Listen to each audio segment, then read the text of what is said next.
এত রান্না বান্না শেয়ার করা হয়। আসলে কি সব সময় ক্যামেরা নিয়ে দৌড়াদৌড়ি ভালো লাগে না। তো হঠাৎ করেই পেঁপের জুস করলাম সন্ধ্যাবেলা।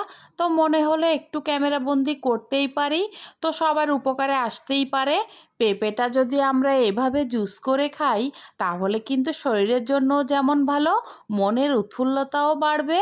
আর হ্যাঁ, উপকারের পুষ্টিগুণ তো সবাই আমরা কম বেশি জানি। তো চলুন দেখি কিভাবে পেঁপের জুস করলাম। আসসালামু আলাইকুম বন্ধুরা, সবাই কেমন আছেন? নিশ্চয়ই অনেক ভালো আছেন। দূরে ও কাছের, দেশে ও দেশের বাইরে থেকে যে সকল বন্ধুরা এই মুহূর্তে ভিডিওটি দেখছেন, যদি আপনাদের হাতে একটু সময় থাকে চলুন না হয় কিছুটা সময় আমার সাথে। এই গরমে প্রতিটা ঘরেই কিন্তু কম বেশি জ্বর, গায়ে ব্যথা, মাথা ব্যথা লেগেই আছে। তো যা হোক, ফল যদি আমরা সবসময় একটু প্রতিদিনের রুটিনে কিছুটা খেয়ে থাকি তাহলে কিন্তু শরীরের জন্য ভালো। শরীরের প্রতিটা পুষ্টিগুণ কিন্তু দরকার আছে। তো যা হোক, আজ কিন্তু চলুন দেখি কিভাবে পেঁপের জুস তৈরি করছি। আর হ্যাঁ, কথা বলতে বলতে পেঁপের জুসটা কিন্তু বানিয়ে ফেলছি।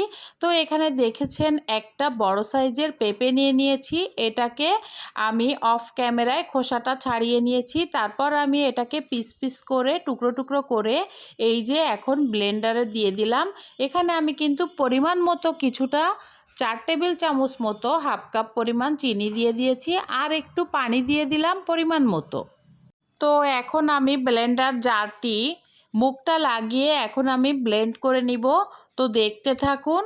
আর হ্যাঁ বন্ধুরা, সবাই যে যেখান থেকে দেখছেন, যদি ভিডিওর কোনো অংশ আপনার কাছে একটু ভালো লেগে থাকে প্লিজ লাইক দিতে ভুলে গিয়ে থাকলে একটা লাইক দিয়ে দিন।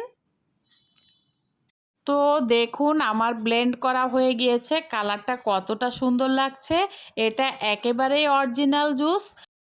আমরা বাইরে বিভিন্ন সময়ে রেস্টুরেন্টে ফ্রুট জুস খেয়ে থাকি।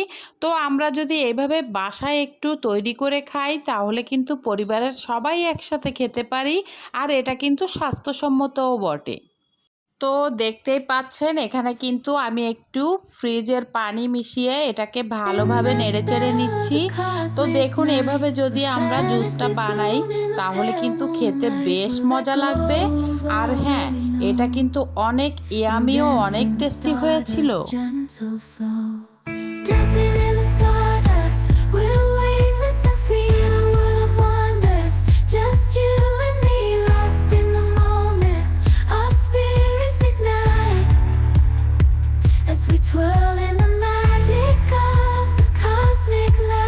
অনেক পরিবারেই কিন্তু বাচ্চারা ফ্রুটস এমনি কেটে দিলে খেতে চায় না। তো আমরা যদি একটু কষ্ট করে এভাবে আমরা জুস তৈরি করে দেই তাহলে কিন্তু পরিবারের সবাই খুব খুশি হয়ে খাবে।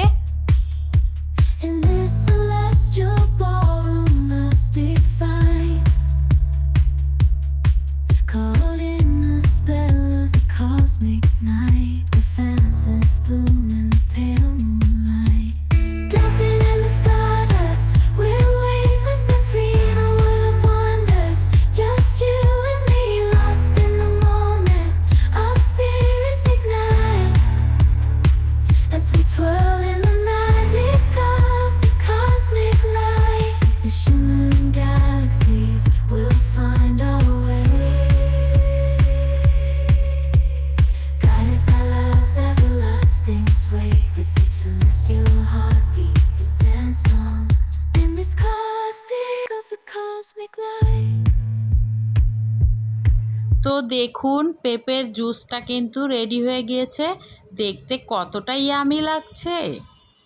তো যা হোক, যে সকল বন্ধুরা সব সময় সুন্দর সুন্দর কমেন্টস রেখে আমার ভিডিওগুলি দেখেন সবার প্রতি রইল সীমাহীন কৃতজ্ঞতা।